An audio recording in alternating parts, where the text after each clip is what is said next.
Hello and welcome to another episode of PodcastDX, the show that brings you interviews with people just like you whose lives were forever changed by a medical diagnosis. I'm Lita.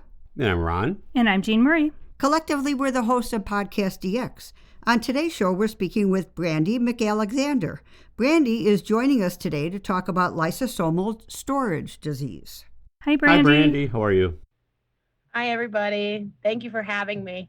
Our pleasure. Absolutely. Yeah, thank you for joining us. So, Brandi, can you tell us what symptoms first led you to seek out medical care?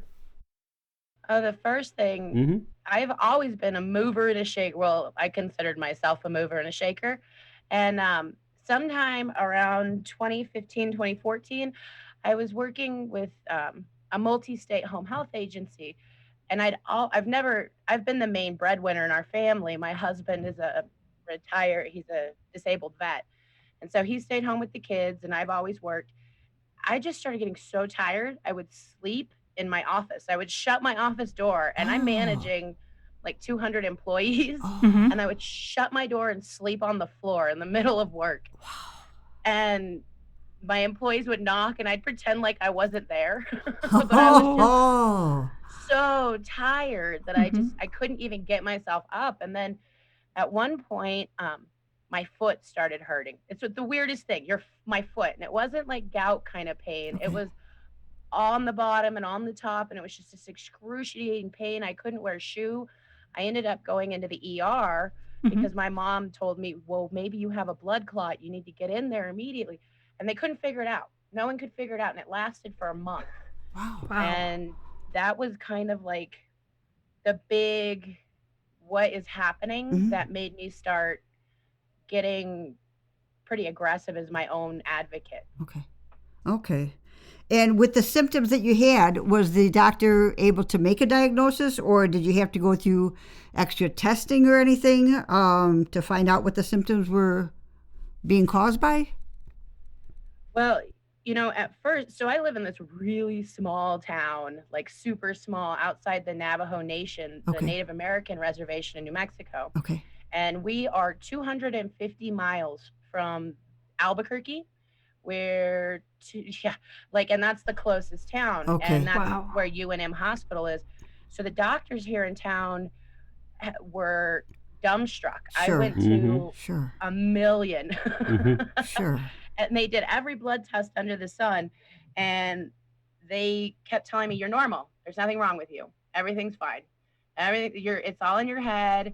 There's nothing wrong. But I didn't believe them because it's my body. Right. And I was so angry because I had worked in the healthcare field my entire life. And so a lot of these doctors were my friends, people I had worked with, and no one was hearing me. Okay. The most I got was, there's a chronic fatigue clinic in Utah you can go to. And I investigated that. I hate to say thankfully for COVID, but thankfully COVID happened. And I had an interview with an endocrinologist on the phone in Albuquerque, and she was so dismissive that I couldn't handle it anymore. And I was like, she told me, well, the only thing we can do is get you genetic testing, and that's a 5-year wait, and your insurance won't cover it. So we just can't do anything for you. And COVID happened, and so you might as well just wait. And I wasn't going to wait. So I got on Google and I looked up genetic testing and I found Genome Medical, and I reached out to them. I had an interview. And the nice thing was, this is how I thought medicine was supposed to be, because I talked to the genetic counselor. I told her what I thought I had. I thought initially when I started that I had Ehlers-Danlos.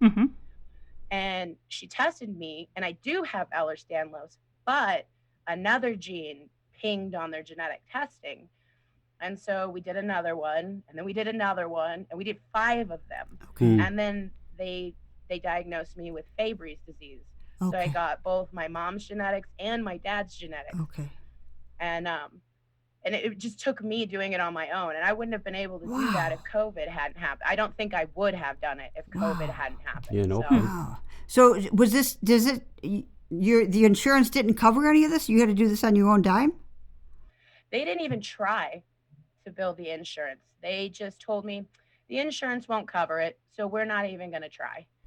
And you can come back after COVID and maybe we can discuss it then. Wow. And I think this is very common for people with what they call those invisible diseases. You just kind of get passed on. You get passed on, and Right. it takes like an extraordinary something, or like you as the patient yourself just pushing and demanding that somebody listen until you actually make a breakthrough. Wow, that's terrible. I was gonna say, yeah, that's heartbreaking. I'm very glad that you Persistent. that you were your own advocate Yeah. and you got through to really the crux of the matter. Yeah, it's hard. Well, Brandi, what has been the most challenging thing about living with lysosomal storage disease? For me, the hardest part has been I don't look sick. I look normal. I have a daughter with autism, and she was diagnosed at 2, and now she's gonna be 18 in like a few days. But when she was growing up, that was a hard thing for her because she was a little girl with autism, and it's not very common for girls. But she looks perfectly normal, and I used to feel so bad for her, and then it happened to me. and that's the hardest part because I graduated from law school, and a lot of my friends are attorneys, and it's not like you just go tell everybody, hey, I want you to know I have an immunodisease, just so it's not something you volunteer. And so a lot of my friends and a lot of the people that I know in my life, they look at me and they think, why are you skipping out of this phone call early? Or why don't you come and go to the movies with us? Or why aren't you doing this? And I didn't sit for the bar exam because I just didn't have the energy to do 16-hour days of studying. I couldn't do it. And I lost a lot of friends in law school because I didn't sit for the bar exam. And it's because they look at you and they think, there's nothing wrong with you. What's wrong with this person? They're just lazy. We hear this all the time. Absolutely, we do. It's a shame. Yeah. Are you guys related? I think that's the hardest part. Sorry, we're talking at the same time. It's terrible. It is. Brandi, before you were diagnosed, had you heard of Fabry's or lysosomal storage disease? Do you know anybody else that has it? And now that you know about it, have you found out, is it in your family or is it a genetic thing? I'd never heard of it. Never. And I've been in the medical community. I've been a hospital operations officer. Like, that was my deal. I never heard of this before. I watched Dr. House. I thought maybe everything was on House. Right. And never. And my father actually passed away 5 years ago. And he had renal kidney failure. He had a kidney transplant. He had serious heart problems, COPD, open heart surgery. And I was always fighting with his medical team to figure out what was wrong with him because he was such a healthy person. Right. And nobody could ever give me a reason why his kidneys failed initially. Okay. And, it wasn't until I figured all this out a year ago. And I'm like, that's what happened to my father. Nobody knew. No one had any idea.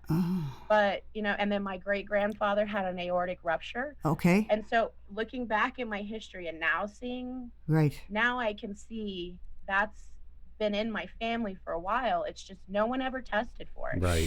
Sure. Wow. Well, and I think genetic testing is relatively new, and it's becoming something that is being done more and more often. You have a number of children, so is there a chance that any of your children have inherited these conditions as well? Oh yeah. So I have 7 children. I have 4 girls and 3 boys. Great. And I worry about my boys. I know it's more common in men, and I know it's more deadly in men. Okay. And my oldest daughter, who is 19, all her growing up, she's complained about her feet hurting. She's only 4'11", also, which is one of the signs and symptoms that comes along with this.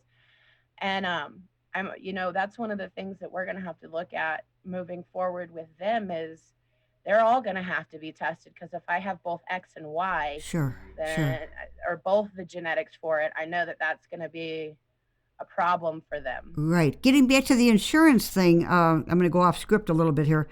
Now that you have been tested and you have this problem, will your insurance cover testing for the children? Well, the nice thing about, I don't want to sound like I'm plugging the people that did my test, but the genome medical, the Invite test I did, Uh-huh. they will test 2 of my kids for free. Okay. So I know that I will have at least 2 of the kids tested, Mm-hmm. but I'm gonna test all of them just because I know what I went through and I don't want any of them to go through it. So that's something I'm gonna start. Okay. You have Okay. to save because these things are expensive. I'm Mhm. sure. I'm sure. One at a time. So insurance won't cover this. Insurance generally won't cover genetic tests unless there's some kind of physiological. So, like if you have a liver problem Okay. or if you have like a high albumin count for Okay.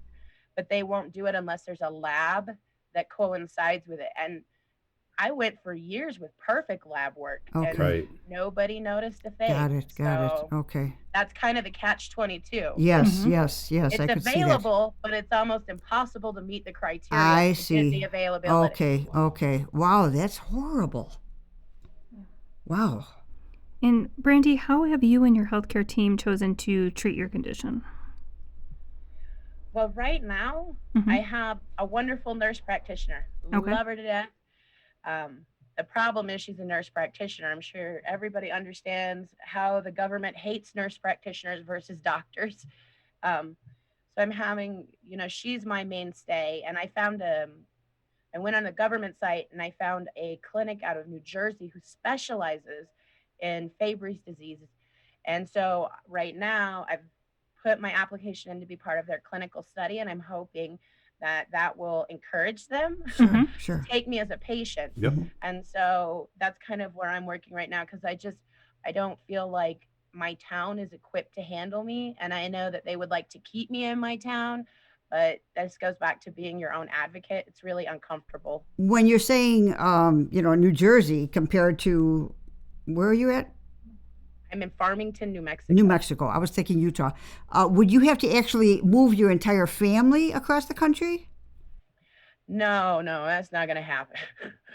I would probably just go up there for the appointments and then come Okay. back. Okay. I know there are some people though who do move. They do make because they have to. Mhm. The only problem is, my husband's disabled and I have 2 children with autism. And Right. we kind of made this our forever landing spot. Okay. Right. Okay. Got it. Got it. So, Brandi, can you tell us and our listeners the difference between Fabry's lysosomal storage disease and some of the other lysosomal storage diseases that are out there? So I hate to say I'm not a Fabry's expert. I should be, honestly. Well, it's But- new to you right And now. you sound like you're a rather busy person. And you're going to learn as you go through medical treatments and meet with different professionals. Yeah, but the one thing that I have because I'm on a Facebook group and I'm on a lot of groups, so I've looked some things up, and I think that the main difference really is like what parts of the body are affected by this lysosomal storage disorder, because it just depends on where your body's going to put the stuff it can't process. Mhm. Okay. Gotcha. So with Fabry's disease, you feel it in your feet and your hands. You get these little nodules under your skin. And that's not common in the other lysosomal storage disorders. The other thing is it affects different organs within the body. So with Fabry's disease, it really attacks kidneys and the heart. And in some of the other diseases, it can attack your liver or your pancreas or your gallbladder. So it's kind of organ dependent. Okay. Wow. Okay. So do you, when you're saying that it typically affects the heart or the kidneys, can they do a transplant in order to correct the issue? Or once you get the transplant, the disease is in your system and therefore those organs will also end up with Fabry's? I don't know how it works. Or if maybe you I'm don't not either. sure. I've seen them talking about, there's only, right now that I know of, there's only 2 approved drugs on the market that can help you. The other one is Beano. How crazy is that? Beano, Wow. which you don't have to, get a prescription for So I use Beano because I'm not going through any of that yet. But I do know they've been doing stem cell research Okay. and blood transfusion type things, trying to figure out how to turn that one marker off in the genetics. And so I'm not sure if a transplant would do anything. I haven't seen a lot about it, so I imagine it's not something they do. But I do know that they're getting close with CRISPR and all that fabulous, wonderful science. I Right, just wish right, the federal right. government would let them do more. Right, right. Well, I think, you're probably, unfortunately, you're in the experimental stage because we're just opening up the doors to all of these different medical advances. And, but hopefully by the time your children, if they have, if they've gotten any of these problems, they'll have a little bit better chance at getting some kind of therapies for it. Are there any alternative therapies that can help on Fabry's, like massage or? Oh man, I've tried massage mostly because I just like massages. Who doesn't? Who doesn't, right? I'm with you. I've tried massage. Massage is nice, but really when it's like my hands and my feet that Yeah, cause a yeah, problem, yeah. hot water, soaking them in hot water with Okay. Epsom salt has Yeah. been really helpful. My grandma suggested I use wax, just Mhm. hot wax. Oh yeah, Mhm. yeah. But I'm a big chicken, and I'm like, I don't know, wax would be hot. It would burn I don't. You know me. what? Ask Jean. Okay. Jean, you used to use wax. Okay. How is it? Yeah. It's in like a crock pot, so that the temperature is maintained, and it's a very low temperature, and the wax, melts at a very, or I should, it's at a low temperature as well. So it's not as though you're using candle wax, which might melt at a higher temperature. You're using a low temp melt wax. So it's not painful when It's you put not your at all hands painful. In? It I've just- seen her put her hands into it, and Yeah, I'm like, oh, but she does it. Yeah. You just, it's something you could do with the kids, and then you put a plastic bag over it, and then you have like a mold of the kids' hands, and that's kind of fun. Yeah. Oh, that's well, it's nice to know because I've been a big chicken. I'm like, Oh. oh, that sounds too hot. Yeah. Right, Yeah, right. Right. Yeah, it is. Anything that's new, right? Right. And but it is low temp. Mm-hmm. So, Brandi, I wanted to ask, with gastrointestinal problems, they're more common. Does changing the diet help alleviate any of the symptoms? Or maybe that's why she's doing the Beano. That could be. I don't know. We'll ask. Well, that's true though. There's a lot of gastrointestinal problems associated with this. And I kind of just always thought that was me. I didn't think there was anything weird about it. I always just thought everybody has stomach problems. And now I think back, I'm like, wow, Brandi, you're crazy. You just want to punish yourself if you think everyone in the world feels like this. But, the Beano really helps. The other thing, they don't have a specific diet. I've never seen on the CDC website or anywhere where there's a diet that's recommended. Okay. But what I do and what I found works for me is I am on the 1 meal a day diet. And I say that loosely Mm-hmm. because I only eat 1 meal a day. Mhm. And I try to eat in the evenings so that I eat before I go to bed. And I know that's like exactly opposite what they tell you in nutrition. Uh-huh. But I take 2 Beano, I wait 30 minutes, and then I eat, and I try not to eat any meat because I know meat's really hard on my system. I know that bread's hard on I can't have any bread. I have to be careful with the vegetables. It's like you can't win with this thing. Try to be careful with the vegetables because the very gassy vegetables like broccoli, Mhm. those can make it impossible to sleep and keep me up all night with just gut-wrenching Right. stomach pain. So that's why I try to eat right before I go to bed is hopefully I'll sleep through a lot of the pain that Sure. is associated Okay, with okay. digesting. The only thing is, on the other side, you hate to try to be sleeping when you're in pain. Yeah, Yeah, but that can be the only time you don't feel pain. Right, Yeah. right, Oh, right. gosh. Wow. it is really, it's difficult to. But you do try know to which map out. foods to avoid because they'll cause more discomfort, so you just avoid them. You could Yeah, write a you book. have to. Hey, you Yes. could write a book. Yeah. Let's write a book, Brandi. Oh Come boy. on. Oh boy. It'd Yeah. be it's so novel. It would be its own thing. It'd be a new thing. Well, and, Well- and I think having 7 kids, no doubt you have a million stories. Oh, yeah. Yeah. Oh my. Oh. And actually- That's another reason it's better to eat at night because then I don't. That's the thing I think is a lot of us don't realize how fast we eat Mhm. and how like busy we get around mealtime. Mhm. Sure. And it's a super important thing for me because of my Fabry's disease.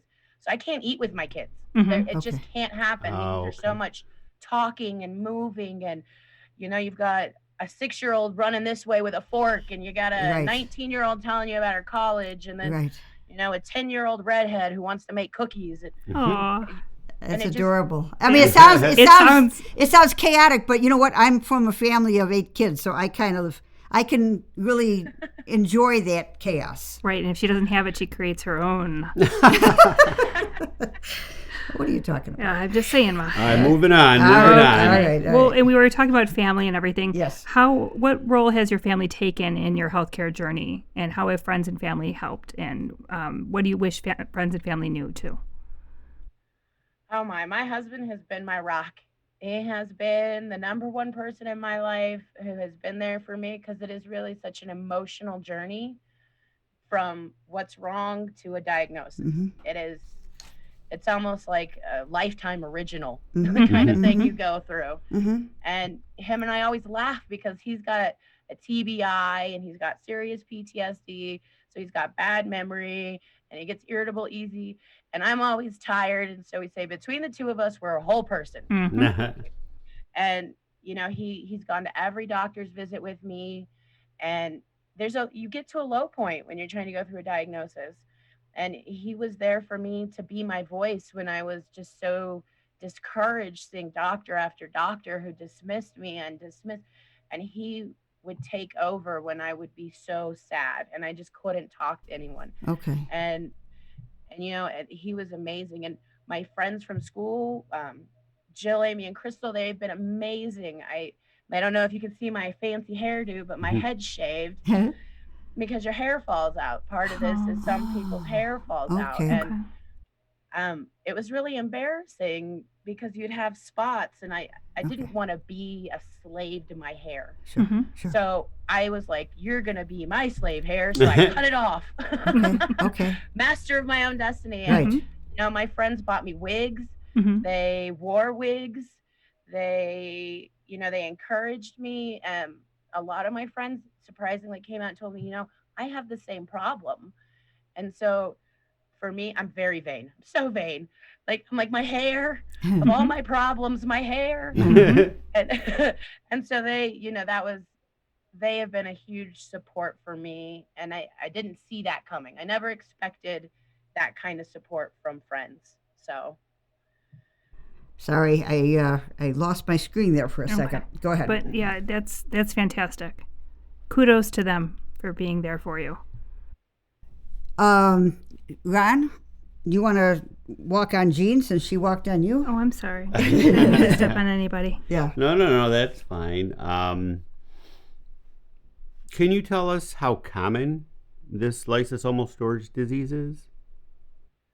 So it's kind of varied. I've being a lawyer, statistics is something I can do. I can read them. I can't make them. I can read them. Mm-hmm. But I've looked up the statistics to just see, because I've heard it's very rare, and it kind of varies. Rarediseases.org says that they think there's 1 in every 5,000 live births, but that is just from recent testing in 2013. So they're working on just one study, and I think it was Georgia or North Carolina, something like so, just one study. Mm-hmm. But then if you go to fabrydisease.org, they say there's probably only about 3,230 males in the United States with Fabry. Oh, well then that's Wow. Very rare. Yes, Yeah. yes. Well, if that's And- males, what about females? Right. It's even less common. Well, it's harder to figure out with females because the way that we get our genes, women get the XX and then men get XY. And so a lot of what they call junk DNA in women, they have a lot of it. And it just sits there and it's not actually active. Mm-hmm. So you can actually have it, but it's not turned on. Okay. So there's a lot of people that can test positive, but it's not an active gene. Gotcha. So they have a hard time figuring out how many women have it, because most women that have it, it is not turned on in. So that's one of those, because it's such a rare thing, they've got to start doing some science and calculation stuff. I don't do no math. Right, You got to do right, some right. math stuff. Right. And- I hear you. Yeah, and I just heard that there is actually a new career field, and I'm trying to rack my brain to think of what it's called, but it looks at like proton tunneling in DNA and in genetics. So it's taking it's I can't even explain it, but I'll try to think of what it is and then put a link at our webpage, because it's an entirely new perspective and new way of looking at genes and how genes, how there's mutations and how the genes are turned on or off, and it's a fascinating new career field in science. Definitely. That's interesting. Yeah. Brandi, how do you find the time to raise 7 kids? And you went to law school, and you're also a volunteer? And your LinkedIn page is like 12 pages long. I mean, yeah, you make us all feel like underachievers. Sorry. No, I've listened to y'all's podcast before, and I am a big believer in keeping time. You've used your Alexa to set timers on Alexa. Yep. I have many notebooks. I have calendars on the walls in every room. My kids are like, Mom, you're OCD. No, you got to do it. You have right, to be. Right. Yeah. But you have to. And with 7 kids, and they all have things they want to do. I've got to make sure that everybody's on the same page. So that means that everyone's got to write it down. Yep. Or it's going to get missed. And the other thing I've started doing, as a result of law school and all the pressure from law school and the kids, is I only do 1 appointment a day. I know it sounds crazy. Yep. No, No, it sounds perfect. Absolutely agree with that. Absolutely. I am a big believer in that. Yes. Just 1, because I can't do more than that. Right. Yep. And if it's a phone call, if it's going to be like an ugly phone call where you've got to call and say, I know I'm late paying my utility bill, or if it's calling the school and talking to a teacher who's not happy, I make sure there's nothing the day before or the day after, because I find that the emotional conversations are the most taxing on me. Yeah. And they will lay me out longer than if the kids want to go in the backyard and play. That's not as hard as the emotional taxing. Right. Sure. Well, you learned that quickly, and you've already put it into action. Yeah, and that's great advice. That's wonderful advice. Wonderful advice. Well, your podcast taught me that. So Okay. you guys and all your notes. Excellent. Okay. Yay for us. Yeah. Brandi, what tips or hints or any advice do you have for someone who may have recently gotten diagnosed with lysosomal storage disease? Anything you can share Besides from your the Beano? experiences? Besides the Beano. Yeah, we have some in the cabinet, and I'm going to get it out. Yeah. I would say, find this podcast. Find a Facebook group. I like Right, her. right. Yeah.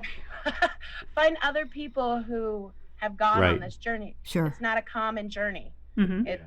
It is not difficult to do things by yourself, and when you feel like you're by yourself in the world. So I can understand that. And you want other people to tell you that you're not crazy. And that's one of the big things is I'm not crazy. Right. It's not in your head. It's Well, you said it. I mean, you know your body. Right. Yeah. And you go through so many doctors and they're like, oh, your labs are fine. You must be fine. And so in your head, you're like, wait a minute, maybe I am just making all this up. But if you find other people who are going through the same thing, you'd be surprised, especially the embarrassing things. And I have to put that out there. The embarrassing things are very important. And I'm talking like bowel movements and intestines. And we don't want to talk about that with our moms or our friends. Sometimes we don't even talk about it to our doctors. That's something we all kind of want to keep close. But those are important things. And it's not embarrassing. And you're not crazy. And there are other people who are experiencing the same things you may not even know is a problem. And that was one thing with me. I was just like, oh, I'm always like this. My intestines are always like this. I've been like this since I was 12. But it's not normal. And you don't know that until someone else goes, well, I was diagnosed with whatever, and this is my thing. And you're like, oh, me too. Oh, yeah. Right. Yeah. Kindred spirits in the bathroom. Yep. Brandi, it's been a pleasure having you on the show and hearing your story. How can our listeners learn more about you and, well, your journey with lysosomal storage disease? Can we share anything? Or can you share anything with us? Well, like I said, my LinkedIn page is like 25 pages long, Mm-hmm. so there's nothing interesting there. If you have an immune disorder and you're in law school, I tutor for free. I provide free tutoring to law school students because I want to help people. I know how hard it was for me to get through it, and so I like to make sure that everybody who's in it can get through it if they want to. If you go to my Facebook baby bar page, it's like I gotta go to my notes. You guys are smart. Go right ahead. It's all right. It's been at www.babybar.com on Facebook or something like that. And Okay. I have free resources for people. And if you need to reach out to me, even if you just want to send me a message like, hey, I think this, this is how I feel. Is that how you feel? Even if you're not in law school. Right. That's the best way to get in touch with me. Okay, great. If you send us a link, I'll make sure that I have the exact link on our website. We build a page for each of our guests on our website, and I put as many links as I can. Whatever you give me, I'll put on there. And then Ron's daughter will be calling you I soon. was just going to say that. Go ahead. Yeah, Ron's daughter is studying to be a lawyer. Yeah, she's studying with the LSAT right now. Ooh, the LSAT's hard. I'll tell you, that's a confusing test. Yeah, he's bitten off a lot. She's bitten off a lot, but she loves her internship, and who knows? Yeah, So Hey, I'll have her get a hold of you. That's right, you do. Well, thank you so much for taking the time. We know you are extraordinarily busy. Absolutely. And we really appreciate it. Thank you, Brandi.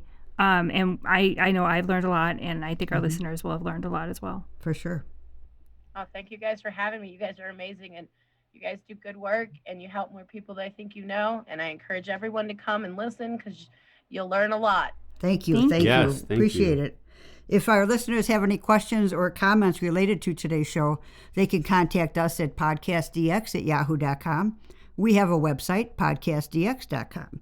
We're also found on Facebook, Twitter, Pinterest, and Instagram. And if you have a moment to spare, please give us a review wherever you get your podcast. As always, please keep in mind that this podcast is not intended to be a substitute for professional medical advice, diagnosis, or treatment.